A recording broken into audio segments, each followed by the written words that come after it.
Hello everyone. Thank you for joining me tonight. My name is Bill, if you have not met me, and we are going to have a little Bible story and a little bit of a lesson and a couple of songs. I have a very special friend with me today. His name is Speedy. Now, Speedy is a sloth, but he's not real slow. And he's going to sing a couple of songs with us today. So let's go ahead and listen to Speedy, or sing along. You should know this song. And then we're going to come back and read a story, okay? Jesus loves the little children, all the children of the world. Red and yellow, black and white, they are precious in His sight. Jesus loves the little children of the world. Thank you, Speedy. I love that song, and I like your Thanks, shirt, too. man. Well, I have a question for you all today. Has anyone ever hurt your feelings? Has anybody ever been mean to you or said something to you that just made you want to cry? Or maybe it did make you cry. It's happened to me several times. Sometimes people say things to us that are just downright hurtful. Maybe it's because we wear glasses. Maybe it's because we're too short. Maybe it's because we're too round. Maybe it's because they don't think we're smart enough. Or maybe they think we're too smart. Maybe they even think we're too tall or too skinny. People can say all kinds of hurtful things. And the story today, which is called A Snoodle's Tale, and it was written by a man by the name of Phil Vischer, is going to help us with that, I believe. Called A Snoodle's Tale. Have you ever heard of a Snoodle? Well, this book was a book that I used to read to my children when they were really little. And it's actually one of my favorite books of all time.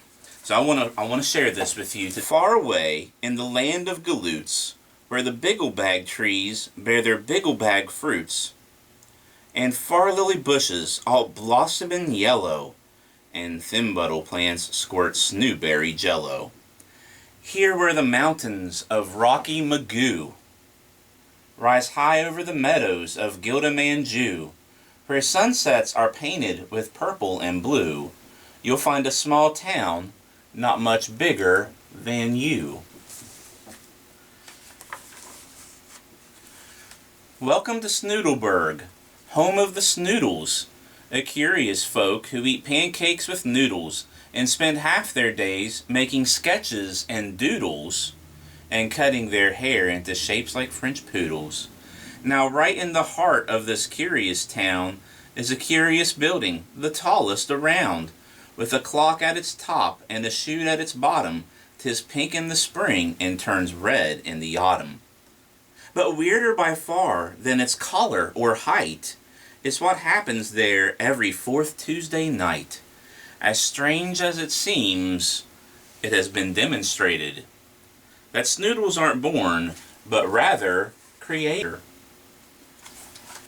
Every fourth Tuesday at 9:15, the tower will shimmy and rattle and whine.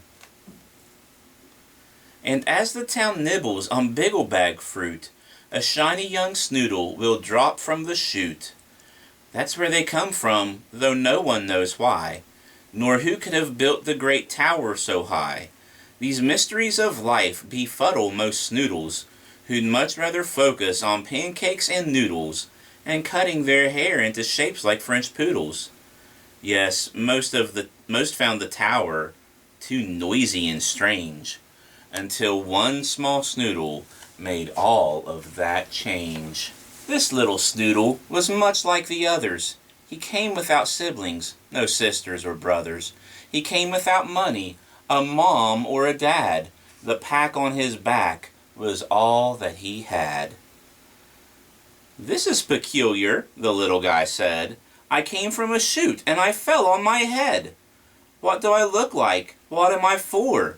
He pondered these questions and then thought of more. Checking my bag is a good place to start. He pulled out some paints. Maybe I'm good at art. The next thing he found was a Snoodle kazoo. Hey, what do you know? I can make music too. I don't know if you can see or not, but he's got his pack, and he's got his kazoo. He's got his artwork. Back on his pack, he pulled a small string, and out from the sides popped two little wings. "Amazing," he said, with a gleam in his eye. "I can paint, play kazoo, and now I can fly." "Wait till the others see all the great things I can do with my paints, my kazoo, and my wings."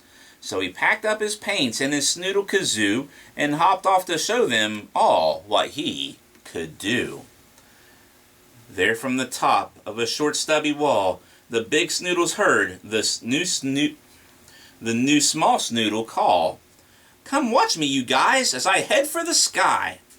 He straightened his wings with a gleam in his eye. Then he jumped and flapped like the red-snoodered finches that fly from the plains to the peak of Mount Ginches. His flight, unlike theirs, covered only 12 inches.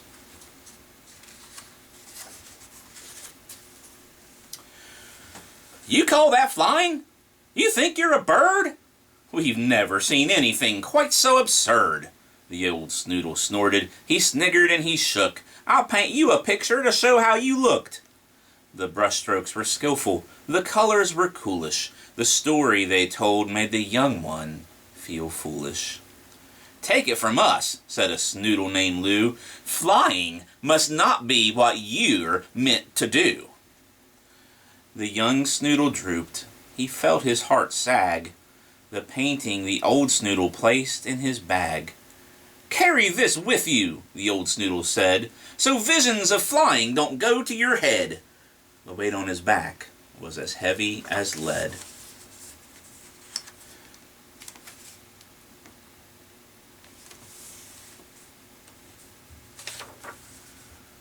So under the weight of the picture he bore, he hobbled along, feeling lonely and sore, till far ahead on a bench near the tower, he spied a bright bundle of far lily flowers. His heart started lifting. "What beautiful things!" Then he remembered, "I've got more than wings." So quickly he dug the paints out of his pack and hoped that with art he might have a knack.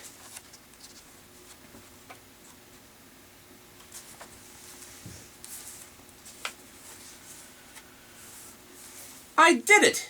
he yelled to the Snoodles in town, then held up his picture as they gathered around. "You did it all right," said the Snoodles, replying. "You showed you're no better at painting than flying." Then one of them laughed, and while eating a waffle, painted a picture that made him feel awful. "You're puny, you're silly, you're not all that smart, you can't use your wings, and you're no good at art." That picture, too, was placed in his pack, and made his heart slump just as low as his back. "I'm ugly, I'm foolish, I'm so very small. I don't think I should be with Snoodles at all."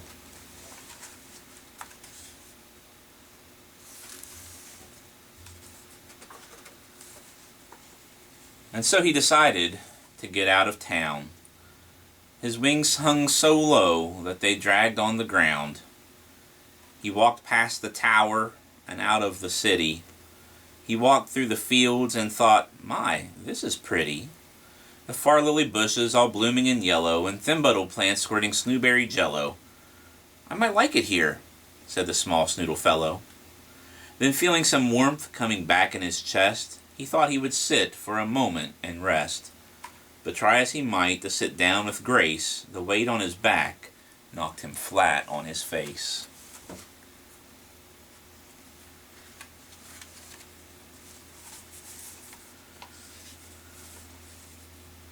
"Ha! That's a hoot!" said a voice from behind.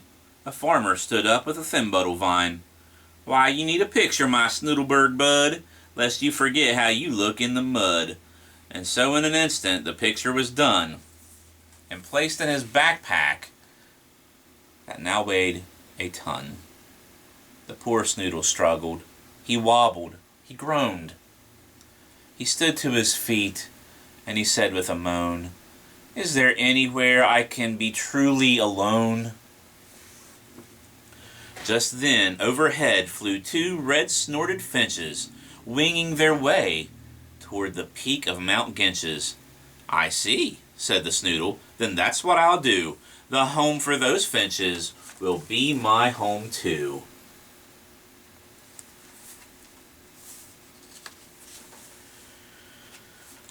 So painfully struggling under his pack, the small Snoodle inched up the big mountain's back. He crawled over borders in rain and in lightning. He trudged on, though the journey was frightening. Till finally Sunday at 2:15, he spied all the meadows of Gildamanju and realized he was on top of Mount Ginches, alone with the wind and his thoughts and the finches. He thought of the Snoodles, he thought of the tower, he thought of the bell that would chime on the hour. He thought of his pack and his very long walk. He thought it so loudly, he heard his thoughts talk. "Hello," said his thoughts, "you've made quite a climb.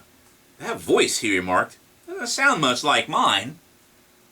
Then he turned, and he noticed he wasn't alone, for a man stood behind, near a cave in the stone.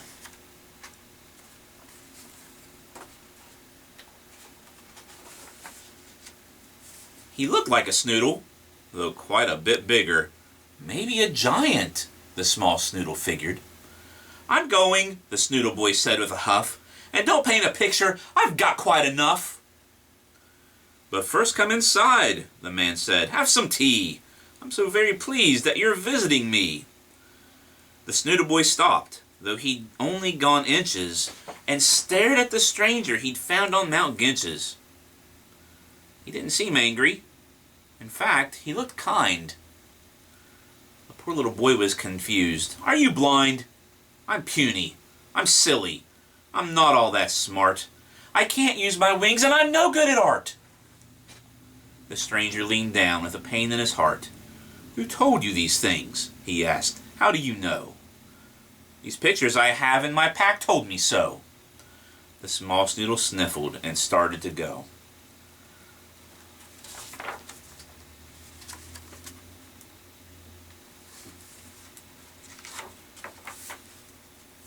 "First, if you please, let me look at this art that makes your pack heavy and weighs down your heart."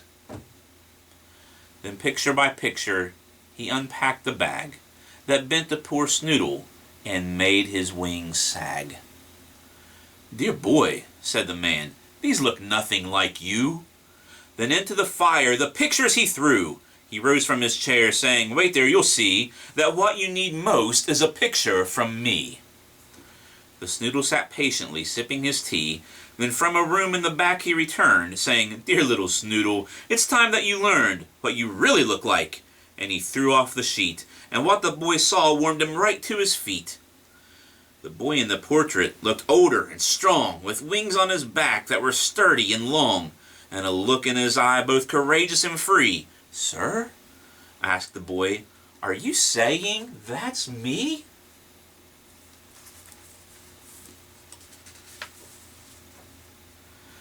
"I'd like to believe it, sir, but I'm afraid to."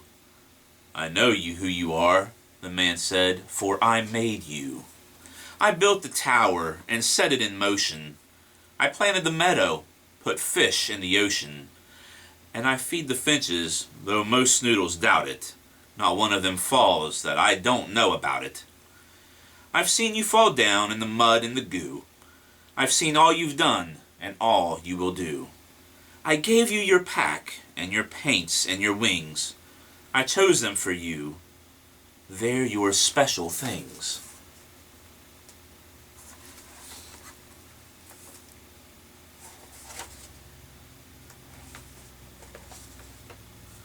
The Snoodle Kazoo is so you can sing about colors in autumn or flowers in spring.